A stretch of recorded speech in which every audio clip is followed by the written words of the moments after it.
Hi. Hey.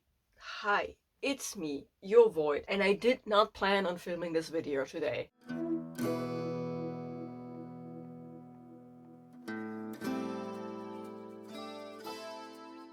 Little bit of context, this is the second time I'm filming this video. I had my entire June wrap-up filmed and ready to go. I put it on my external hard drive, and then when I wanted to edit it a couple of days later, I apparently had made an oopsie and deleted all of the files for it, which then ruined my entire day because I also realized I didn't have time to refilm it. But you are seeing this video right now, and it is my June wrap-up. So what happened? Well, I have a fraction of a time window to film this video again, and then edit it again, and bring it to you. It's technically already late. I wanted to post it. Wait, what day is it today? Today is the 6th of July. I wanted to post this video today. Alas, thankfully, I had a different video ready to go. Anyway, long story short, this is my June wrap-up. We are talking about all of the books I read in June for Pride Month. That is why I was so devastated when I deleted the entire thing. You're telling me I can't publish my wrap-up for Pride Month of all months to do this? Alas. Anyway, I don't have much time, so I will try to keep the yapping to a minimum.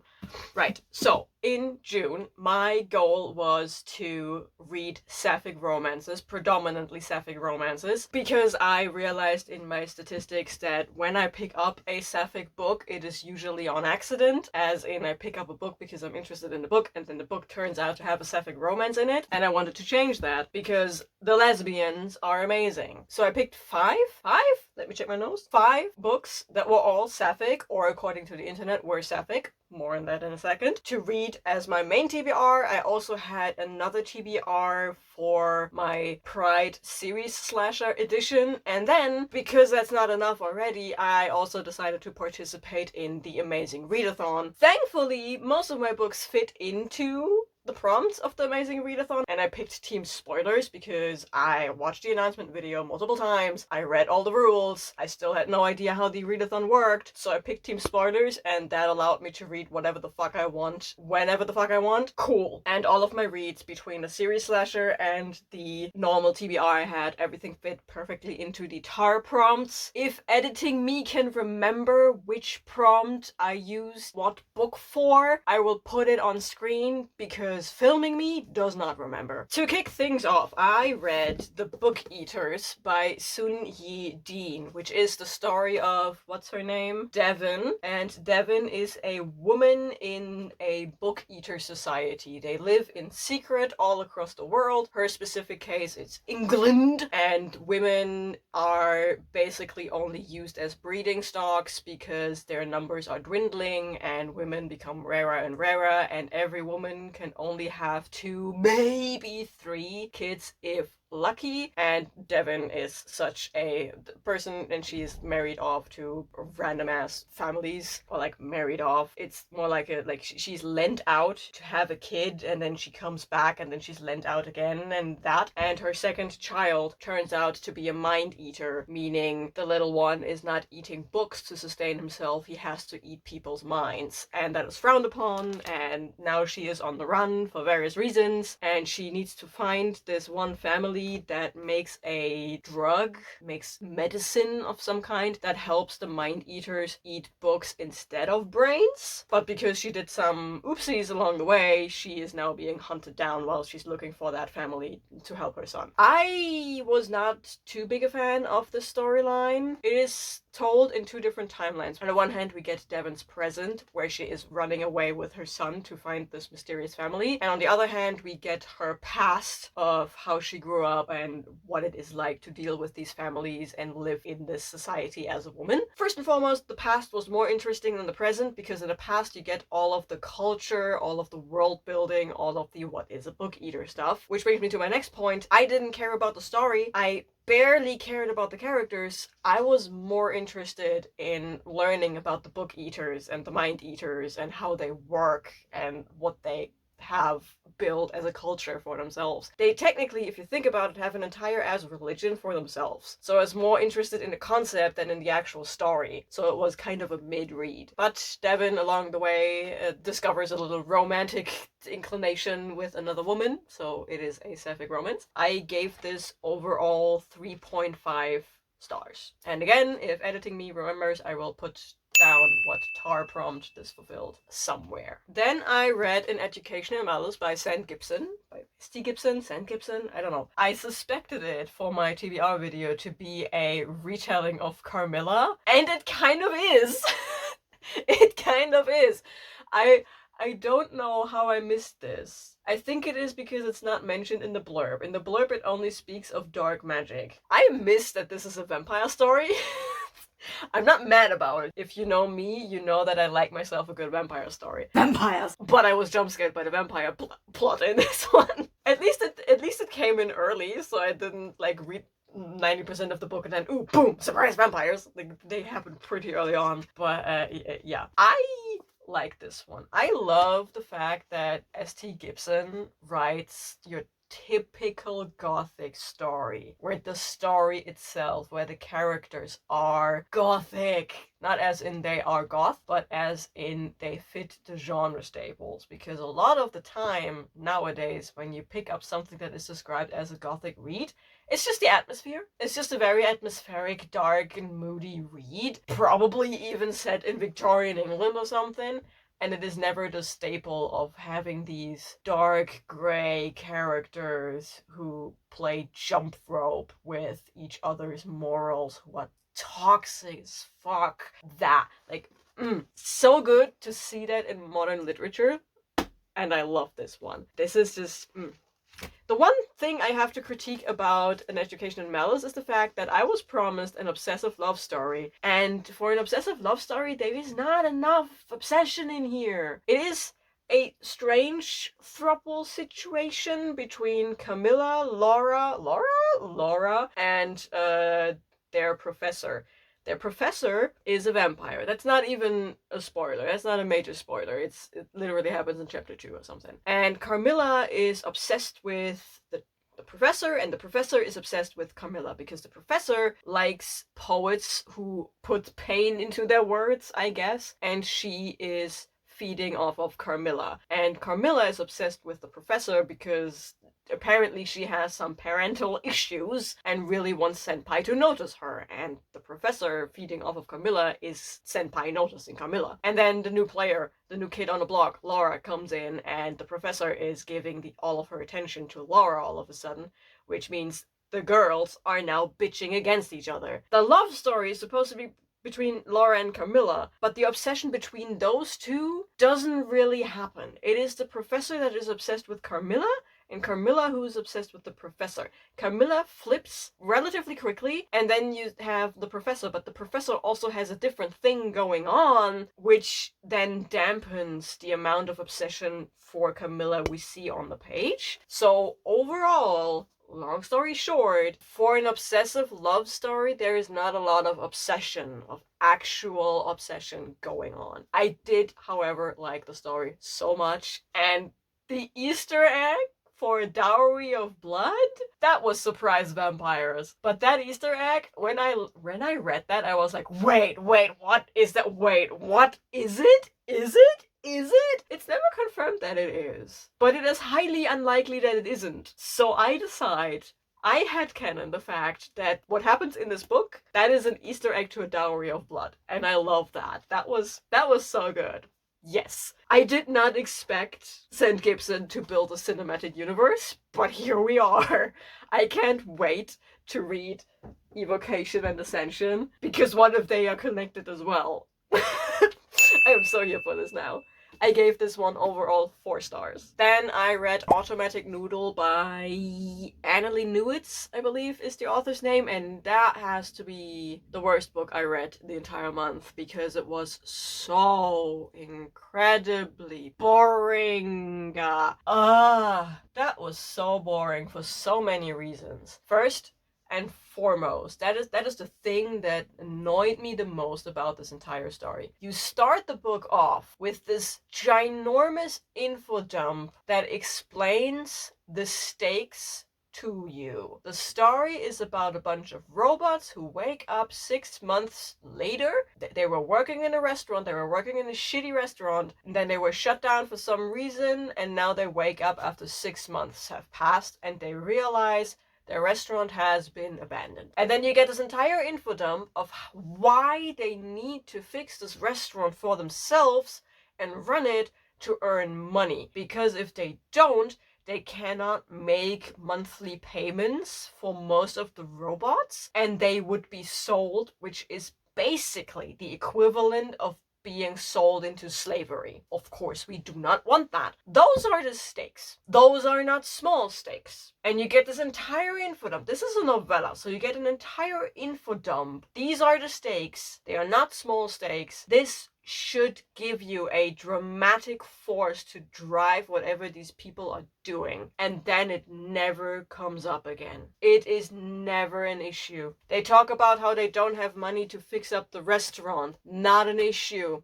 They still fix up the restaurant. They need a human to represent them, because otherwise there is some weird governmental instance that comes down and closes them down, and they are sold into slavery.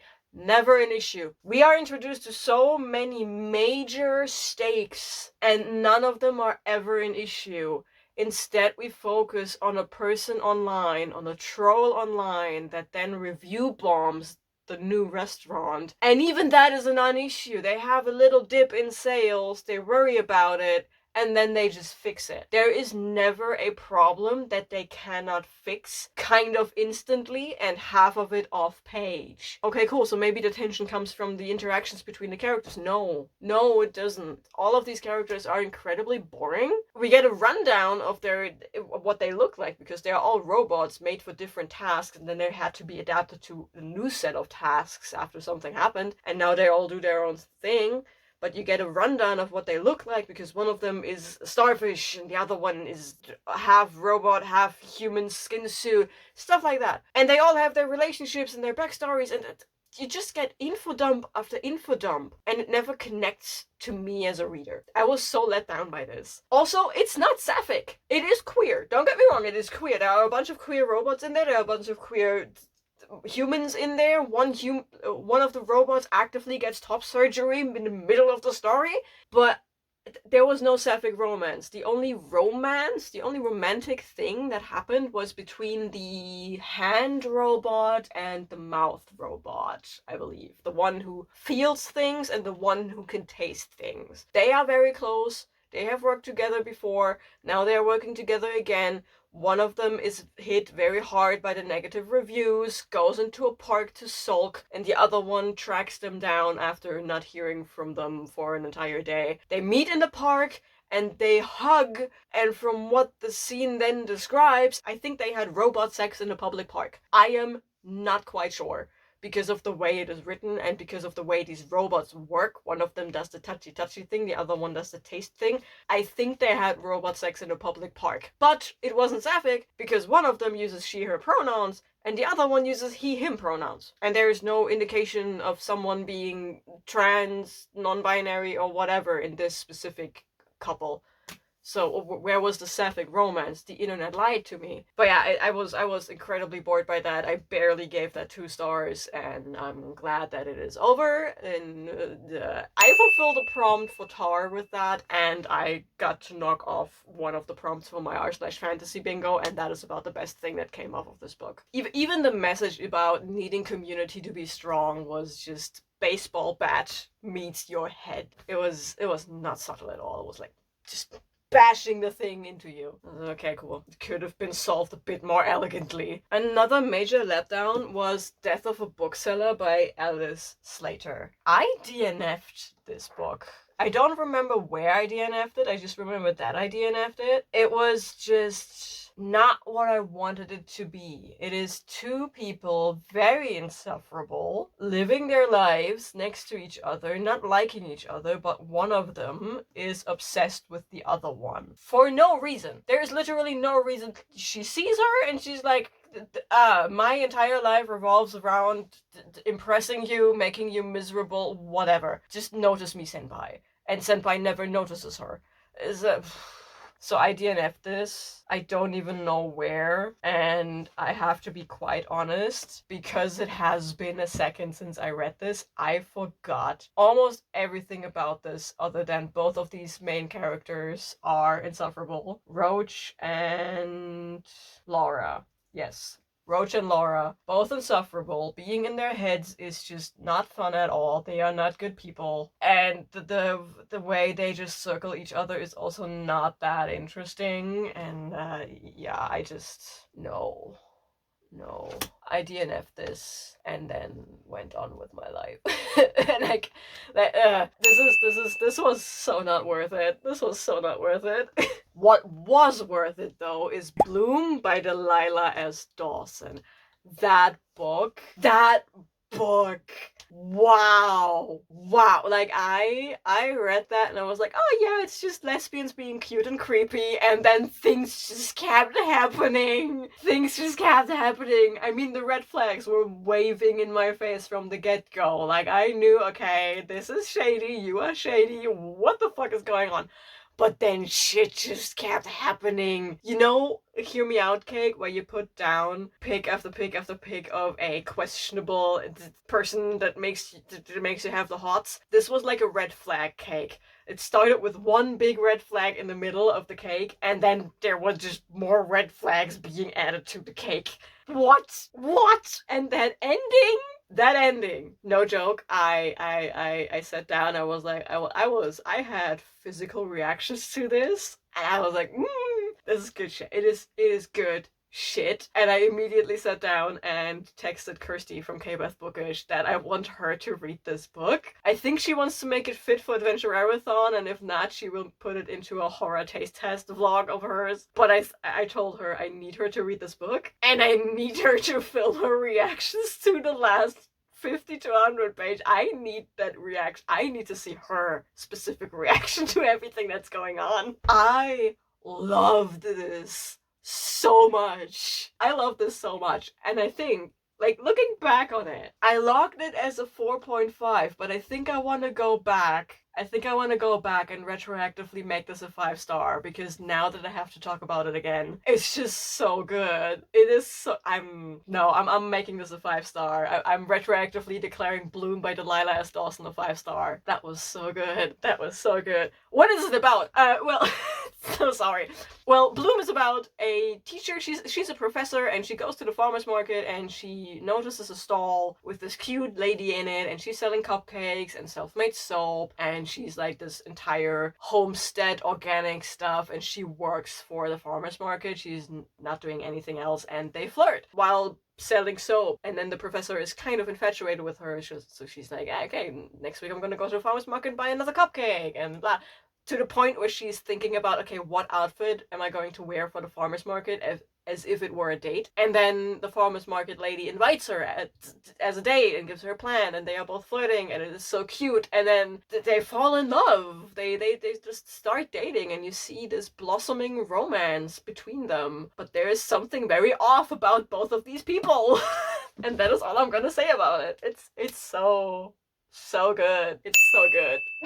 I loved it so much. Those were all my Sapphic reads, but I did not fulfill every tar prompt with that, so I added a arc from NetGalley with Ghoul by, I forgot the author's name, which is a comic that centers around the concept of grief. It is hard to quantify for what age range this is intended, because the main character is 15, I believe. So it should be YA, but it reads a lot younger. It kind of reads like a middle grade, so I don't know. But the story centers around this girl, and she is moving with her family after having lost her best friend a year ago, and apparently she couldn't cope, so they are now moving, hoping that this new environment will bring this girl out of her funk. And in their new building, there are a bunch of people and a bunch of rumors going around because one of these people who was living there, his wife died, and then shortly after his son disappeared, and now people think that he had something to do with all of that, and and because that girl has nothing better to do, she starts snipping around, and she finds a comic that was drawn by the son, and she reads it, and she gets this amulet. It's a whole kerfuffle, but by the next morning, she sees that the ghoul who was in the comic is now in real life with her, only she can see him, but the ghoul is now there and is like talking to her and stuff, and they're doing stuff, and they eventually investigate the whole thing of the disappearance of the son and come to very interesting conclusions. And I have to say, it is a cute story, yes, and I believe the way it is written can help kids that have gone through grief or have to go through grief at the moment. But again, I don't know if this is a young YA or an older-ish middle grade from the age range. What I do know is that it is not the age range I like to read in, so it kind of missed the mark with me, but the story overall was interesting enough. The art style is very cute. It does this incredible thing of having a monochrome aesthetic with, in this case, black and pink. But yeah, it's not necessarily my jam. I don't remember what I gave that as a rating. I can look. Wait, that got a 3-star from me. And then I still wasn't done with Tar, so I just randomly picked up a reread and a continuation of 2 mangas. The first one being, well, there's nothing on here that could be, that is, I mean, this, it is kind of, I'm just gonna hold it up like this. I read Caligula's Love by Atami Michinoku, which is a story of a teacher who is very kinky, and he has his club membership at a BDSM club, but he needs to stop going there and he needs to cancel his membership because he is now suddenly working at a very prestigious private school and they do background checks, and something like being a member at a BDSM club can kind of backfire, so he has to end his membership over there. So for one time, he goes back one last time to have a thing with his dom, and as his like last time being here wish, he asks his dom to take off the mask, and his dom was like, yeah, well, might as well do it because we're probably never going to see each other again. So he takes off the mask, they have fun. Cool. Guy goes to school, starts his teaching job. First day at the job, he takes attendance. Oh shit, one of his students is actually his dom. These characters are all consenting adults. It is on the edge right there, but both of them are consenting adults. Both of them are over the age of 18. There is nothing shady going on in that regard. Now they have to deal with this relationship. Oh shit, we are a dom and a sub. But now technically the power dynamics should have changed, with the sub being the teacher of the dom. And shit gets weird because the feelings are still there. And on top of that, the sub now figures out that his dom actually has some, not issues at home, but there might be some emotional stuff the dom can't talk about with anyone. So he throws on the teacher mode and wants to help his student, but his defense mechanism is becoming the dom of the teacher, and the teacher is like, I can't say no. So they have a very weird dynamic. It is surprisingly cute. And for a manga, this is actually incredibly good dealing with what is kink. It is not just thrown in there. You get discussions over safe words, about consent, about the power dynamics, hard limits, soft limits. You do get discussions about kink, actual discussions about kink. So I was very surprised by that the first time I read this. And I reread this because I had 2 more prompts and it fulfilled one of them, and because I wanted to reread this because for a hot second I had book 2, or Volume 2 on my shelf with Caligula's Love, the Master, which is in part replaying the first volume from the dom's perspective, but we are also continuing telling the story, and we bring in a couple of new characters. The uncle of the Dom, the father makes a quick appearance. Like there's stuff going on, and they further their relationship. There is some jealousy going on, and again, we have communication about King. There is a scene where the Dom becomes jealous of the sub has a new teacher, blah blah blah. Like he has to train a new teacher, and that new teacher is very attractive and openly flirts with the sub, and the sub is like kind of flirting back without noticing. So the Dom gets very jealous, and they have a scene together, and the Dom is letting his feelings of jealousy control the situation, so he stops it. They both stop it, and then they take some time apart and they think through it. And again, it is just, for a Japanese manga, a surprisingly healthy way to discuss kink. It still has some of the normal problematic hallmarks of yaoi, but it is one of the better ones, because we are actively really talking about kink and relationships and stuff, and it is not just an insta-lovey bullshit where one of them doesn't want to, but is still kind of doing it. They both very much want it. They both know what they want from each other, and they discuss it with each other. Very healthy. I like that one a lot. And I figured out there's a third volume where we then follow the uncle, because there is a final story. In the second volume, there is a final chapter, and that chapter is actually about the uncle who is then starting a relationship with the teacher that was trained by the sub. That's an interesting dynamic as well, because both of them are technically doms, and we get a power bottom. We get that the uncle is a dom, but he is a bottom.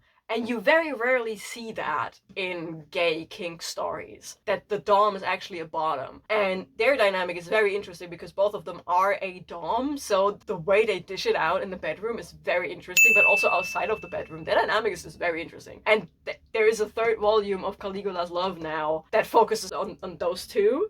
And I'm getting that one as well, because I need to see that. I'm a fan. So overall, I gave both of these volumes 4 stars, and that concluded my TAR. I also want to quickly talk through my series slasher. If you want more details about the books I'm going to hold up, watch my series slasher episode. I will link it somewhere. But for that series slasher episode, I read queer sequels to series that are queer, not necessarily just Sapphic. I read The Shadow Cabinet by Juno Dawson, which is book 2 in Her Majesty's Royal Coven. Very much enjoyed that one.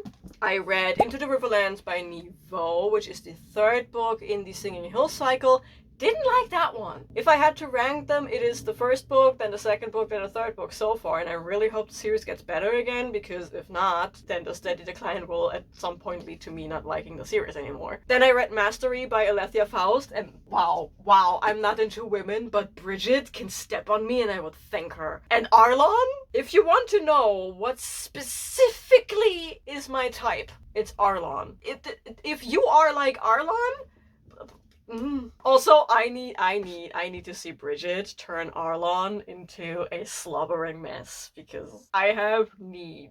Then I read Little Wings of Fate by Cleo Evans. I very much enjoyed that one, and I am about to close that series out. Also very happy about that. And then I read Beauty's Beast and Cinderella by St. Lin, which are books 1 and 3, don't ask, of the Black trans fairy tales, and I did like Beauty's Beast. I did not like Cinderella. And that was my June. Again, I'm sorry about this weird format stuff that is going on. I did not intend this video to be this.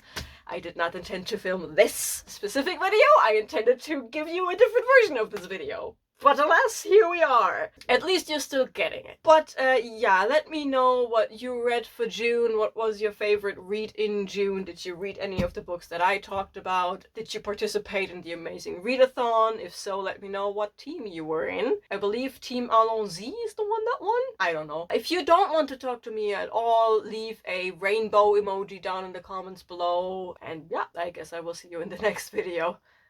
Bye.